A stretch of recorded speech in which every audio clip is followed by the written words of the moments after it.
Good evening, visitors. Welcome to the Australian War Memorial's Last Post ceremony. My name is Gerard Pratt, and joining us today from the Australian Army is Corporal Jeanette McNally. We're honoured to acknowledge Rear Admiral David Proctor, Chief of Navy, New Zealand, and Vice Admiral Michael Noonan, Chief of Navy, Australia, and the accompanying delegation. We welcome the veterans who have served, those that are still serving, and the families that love and support them. We acknowledge the members of RSL and Services Clubs Association, RSL Victoria and RSL Queensland, who are watching the broadcast of this ceremony from across Australia. During this evening's ceremony, wreaths will be laid at the base of the Pool of Reflection by visitors and students on behalf of the following schools. From New South Wales, Randwick Public School, Randwick. And from South Australia, Faith Lutheran College, Tanundra. I invite you all now to please stand and join in singing the National Anthem.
Children, please be seated.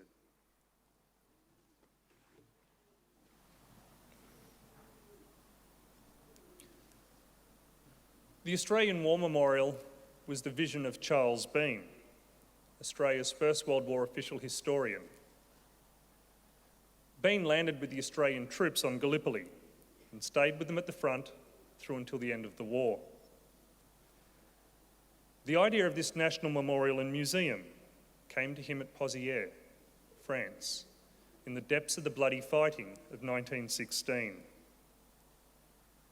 Bean's idea was that this would be a place where families and friends could mourn loved ones buried in faraway places. It would also be a place that could help all Australians understand what these men and women had endured and what they had done for us.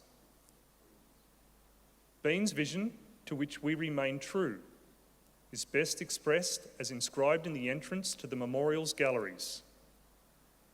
Here is their spirit, in the heart of the land they loved, and here we guard the record which they themselves made. Tonight, we will read the story behind just one of those on the Roll of Honour, which lists the names of more than 102,000 men and women who have given their lives for us in war and on operations for more than a century. But first, we present a lament, Flowers of the Forest. Wreaths or floral tributes will now be laid at the base of the Pool of Reflection.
Today we remember and pay tribute to Lance Corporal Arthur Lloyd Stevens.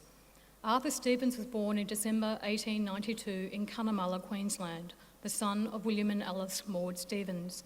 He attended Cunnamulla State School and worked as a drover and horsebreaker in the district. In October 1916, Stevens was living in Sydney when he decided to enlist in the Australian Imperial Force. Less than a month after he had enlisted, he embarked on the transport ship Subic, bound for England.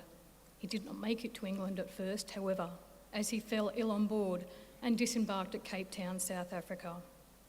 In early 1917, having recovered in hospital, he continued his journey to England on the transport ship Berrima. In England, Stevens trained at the army camp on the Salisbury Plain for 3 months. In late May 1917, he sailed for France, where he joined the 18th Australian Infantry Battalion. He saw action with this unit at the major battles around the Belgian city of Ypres towards the end of the year, with the aim of retaking Flanders from the Germans. His battalion took part in the attack at Menin Road in September and at Poelcapelle in October. Stevens was well liked in his battalion. Short of stature and strong build, with a background in droving, he was known by the nickname of Bronco. Having shown promise as a soldier, in November he was promoted to the rank of Lance Corporal. During the winter of 1917 and 1918, the 18th Battalion was stationed near the Franco-Belgian border. Here they rested, trained, and took on new recruits in an attempt to recover from the casualties suffered during 1917. As the weather warmed up in the new year, the nature of the war changed from one of static trench fighting to one of rapid movement. In March 1918, the German army launched what would become known as the German Spring Offensive. A key objective for the German forces in this attack was to capture the rail hub city of Amiens in northern France and split the British forces from their French allies in the south. British and Australian troops managed to halt the offensive in April at the town of Villers-Bretonneux, less than 30 kilometres away from Amiens. Stevens and the 18th Battalion had been moved south to this town to help stop the German advance. In the first week of April, the 18th Battalion was on the front line at Villers-Bretonneux and was targeted by German artillery and machine gun fire. At the end of the week, the unit was relieved, and the men moved to billets in the smaller village of Jontel between the front lines. The battalion's war diary noted that this village civilian population had evacuated in the face of the fighting. So there was plenty of straw for the men to sleep on, and the men had their first decent sleep for over a week. At 6 a.m. the next morning, on the 9th of April 1918, the men were awoken by a German artillery barrage falling on the village. The unit rapidly moved to a nearby field and dug in. Late that afternoon, the Germans began another barrage of the unit's position.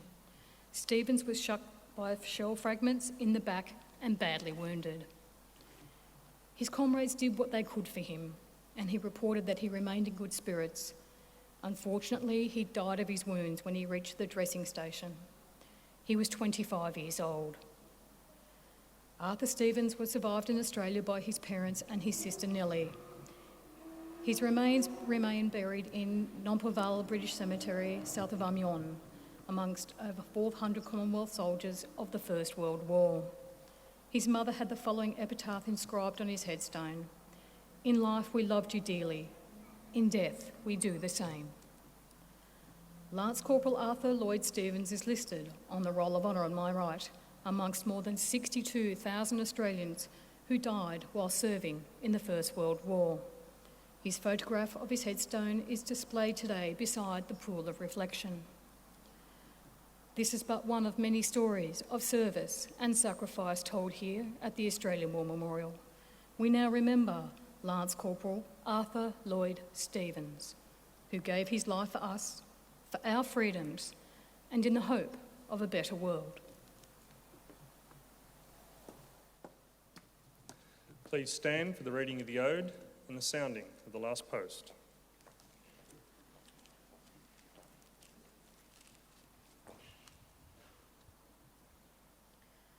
They shall grow not old, as we that are left grow old.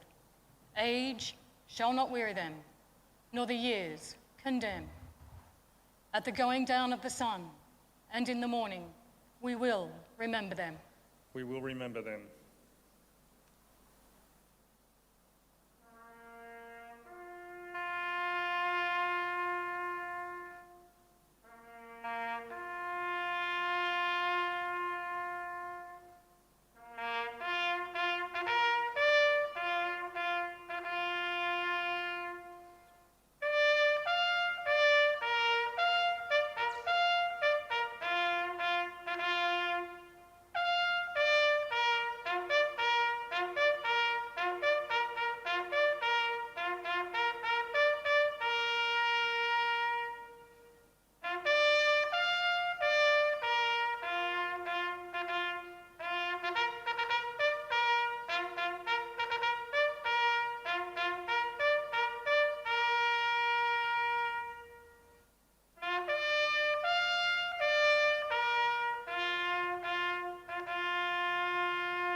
Lest we forget. Lest we forget.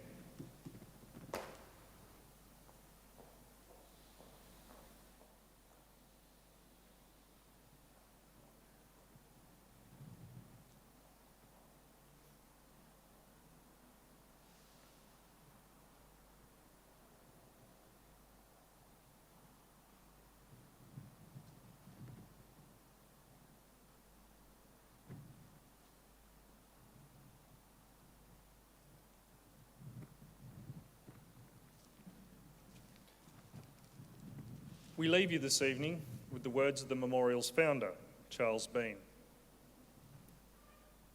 Many a man lying out there at Pozières, or in the low scrub at Gallipoli, with his poor, tired senses barely working through the fever of his brain, has thought in his last moments, well, it's over. But in Australia, they will be proud of this. Ladies and gentlemen, girls and boys, that concludes the last post ceremony. We thank you all for visiting the Australian War Memorial and wish you all a very good evening. Thank you.